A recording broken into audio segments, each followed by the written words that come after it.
മേലേപ്പറമ്പിലാണ് വീട് എന്ന സിനിമയിലെ മച്ചമ്പി എന്ന കഥാപാത്രം, നമ്മുടെ ജനാർദ്ദനൻ ചെയ്ത കഥാപാത്രം. ഇന്ന് നമുക്ക് ജനാർദ്ദനെ അല്ലാതെ മറ്റൊരു നടനെ ആ ഒരു കഥാപാത്രത്തിൽ സങ്കല്പിക്കാൻ പറ്റില്ല. ഒരുപക്ഷെ ജനാർദ്ദനൻ എന്ന് പറയുന്ന നടന്റെ കരിയർ മാറ്റിമറിച്ച ഒരു സിനിമയും കഥാപാത്രവുമായിരുന്നു മേലേപ്പറമ്പിലാണ് വീട്. അതിനുശേഷമാണ് അദ്ദേഹത്തിന് നല്ല ഹ്യൂമർ തരത്തിലുള്ള റോളുകളൊക്കെ കിട്ടാൻ തുടങ്ങിയത്.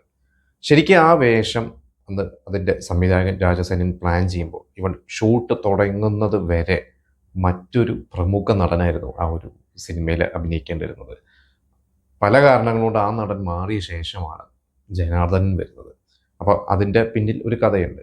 നമ്മൾ മുമ്പൊരു എപ്പിസോഡ് ചെയ്തിട്ടുണ്ടായിരുന്നു. മേലേപ്പറമ്പിലാണ് വീട് എന്ന് പറയുന്ന സിനിമ പ്രിയദർശൻ സംവിധാനം ചെയ്യേണ്ടിരുന്ന ഒരു സിനിമയായിരുന്നു. പ്രിയദർശൻ, ശ്രീനിവാസൻ എഴുതുന്നു, ഗിരീഷ് പുത്തഞ്ചേരിയുടെ ഒരു കഥ പ്രിയദർശൻ സംവിധാനം ചെയ്യുന്നു, അതിൻ്റെ തിരക്കഥ ശ്രീനിവാസൻ എഴുതുന്നു, ജയറാം നായകനാവുന്നു എന്ന രീതിയിലായിരുന്നു പ്ലാൻ ചെയ്തിരുന്നത്. പിന്നീട് പ്രിയദർശൻ അത് ശ്രീനിവാസൻ തന്നെ നായകനാക്കണം എന്നുള്ള രീതിയിലോട്ട് വന്നു. അങ്ങനെ പല കാരണങ്ങൾ കൊണ്ട് മാറി മറിഞ്ഞ് ആ ഒരു സിനിമ അവസാനം ഗുഡ് നൈറ്റ് മോഹൻ എന്ന് പറയുന്ന നിർമ്മാതാവിൻ്റെ കയ്യിൽ നിന്ന് റൈറ്റ്സ് മാണി സി കാപ്പൻ എന്ന് പറയുന്ന നിർമ്മാതാവിലേക്ക് എത്തുന്നു. രാജസേനൻ വരുന്നു. എല്ലാം അന്നും ജയറാം തന്നെയാണ് അതൊക്കെ കോർഡിനേറ്റ് ചെയ്തിരുന്നത്.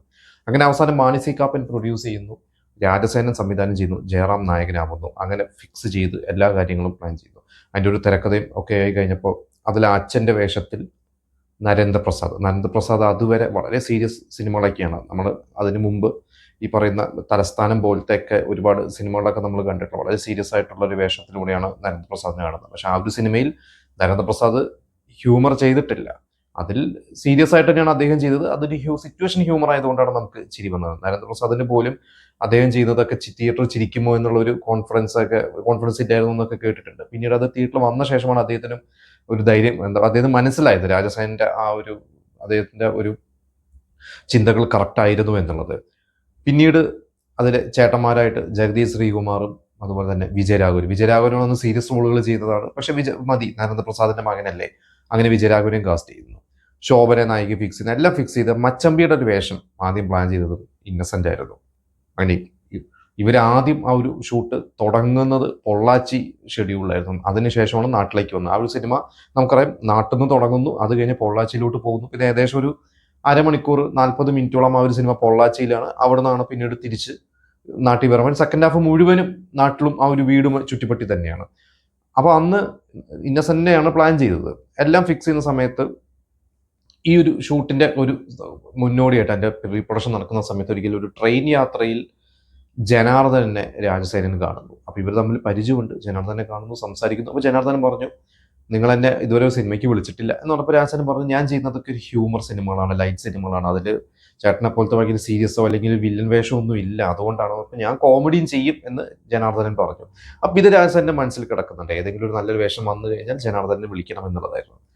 അങ്ങനെ അന്ന് പൊള്ളാച്ചി ഷൂട്ടിന്റെ സമയത്ത് നിൽക്കുമ്പോഴാണ് ഇന്നസെന്റ് രാജസേനെ വിളിക്കുന്നു.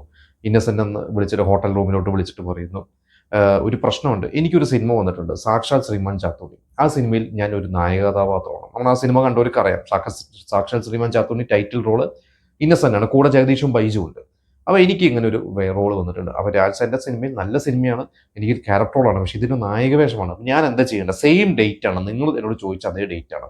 അപ്പോൾ രാജസേനൻ പറഞ്ഞു, ചേട്ടൻ അത് ചെയ്തോളാം, കുഴപ്പമില്ല, ഇവിടെ ഞാൻ വേറെ ആരെങ്കിലും വെച്ച് ചെയ്തോളാം എന്ന് പറഞ്ഞ് ഇന്നസെന്റിനെ ധൈര്യം കൊടുത്തു. ഇന്നസെന്റ് ഓക്കെ, അപ്പോൾ താങ്ക്സ് ഒക്കെ പറഞ്ഞ് വെച്ചു. ഇത് കഴിഞ്ഞ് നേരെ രാജസേന്റെ മനസ്സിൽ പെട്ടെന്ന് ജനാർദ്ദനെ മനസ്സിൽ വന്നു. ട്രെയിൻ യാത്രയിൽ കുറച്ച് ദിവസം മുമ്പ് കണ്ടതാണ്. ഉടനെ തന്നെ ഇതിന്റെ നിർമ്മാതാവിനോടൊക്കെ പറഞ്ഞു. പക്ഷെ പലർക്കും അത് അംഗീകരിക്കാൻ പറ്റിയില്ല. രഘുനാഥ് പലേരി അന്ന് നാട്ടിലാണ്. അദ്ദേഹത്തിനെ ഫോൺ വിളിച്ചിട്ട് പറഞ്ഞു, ഞാനിങ്ങനെ ഇന്നസെന്റ് മാറിയപ്പോൾ ജനാർദ്ദനെ റോളോട്ട് കാസ്റ്റ് ചെയ്യുന്നത്. അപ്പോൾ രഘുനാഥ് പലേരിക്ക് ഇഷ്ടപ്പെട്ടു. അത് പറഞ്ഞു, ഫ്രഷ് കാസ്റ്റാണ്, നിങ്ങൾ തന്നെ ചെയ്തോളൂ പറഞ്ഞു. അങ്ങനെയാണ് ജനാർദ്ദന റോളോട്ട് വരുന്നത്. പിന്നീട് രാജസേനൻ പറഞ്ഞിട്ടുണ്ട്, ഒരു പക്ഷേ അന്ന് ഇന്നസെന്റ് ആയിരുന്നെങ്കിൽ ഇന്നസെന്റിന്റെ ഒരു ശൈലി നമുക്കറിയാം, തൃശ്ശൂർ ഭാഷയും കാര്യങ്ങളൊക്കെയാണ്. പക്ഷെ ആ ഒരു സിനിമയിൽ അങ്ങനെയല്ല വേണ്ടത്. അപ്പോൾ ഒരു ജനാർദ്ദൻ വന്നതുകൊണ്ട് അതിൻ്റെ ഒരു വേറൊരു തരത്തിലുള്ള ഒരു ഇത് വന്നു ആ ഒരു ക്യാരക്ടറിന്. ഇന്നസെന്റ് ആണെങ്കിൽ അതിഗംഭീരമായിട്ട് ചെയ്യും, പെർഫോമൻസ് വേറെ തരത്തിലാക്കും, എല്ലാം കറക്റ്റാണ്. പക്ഷെ ജനാർദ്ദൻ വന്നതിന് പിന്നെ ഫ്രഷ്നെസ് വന്നു. അത് ജനാർദ്ദനായ ശൈലിയിലോട്ട് ചെയ്തു കഴിഞ്ഞപ്പോൾ ഒരു പ്രേക്ഷകർക്കും അതൊരു പുതുമയായി. അതുകൊണ്ട് തന്നെ അതിനുശേഷമാണ് ജനാർദ്ദൻ എത്രയോ മികച്ച കഥാപാത്രം. രാജസേനൻ തന്നെ പിന്നീട് അങ്ങോട്ട് അനിയൻ ബാവ, ചേട്ടൻ ബാവയും അല്ലെങ്കിൽ സി ഡി ഉണ്ണികൃഷ്ണൻ കഥാനായകൻ കുറേ സിനിമകൾ നമ്മൾ കണ്ടിട്ടുണ്ട് അദ്ദേഹത്തിന്റെ. അവിടെ നിന്ന് അങ്ങോട്ട് രാജസേനന്റെ മാത്രമല്ല, അല്ലാതെ മാനാർമത്തായി സ്പീക്കിംഗ് പോലത്തെ സിനിമകളൊക്കെ ജനാർദ്ദനൻ ചെയ്യാൻ അല്ലെങ്കിൽ ജനാർദ്ദന റോളോട്ട് കാസ്റ്റ് ചെയ്യാൻ ഒരുപക്ഷെ സംവിധായകന്മാർക്ക് ധൈര്യം നൽകിയത് ഒരുപക്ഷെ ഈ മേലെപ്പറമ്പിൽ ആൺവീട് എന്ന് പറയുന്ന ഒരു സിനിമ തന്നെയായിരിക്കും.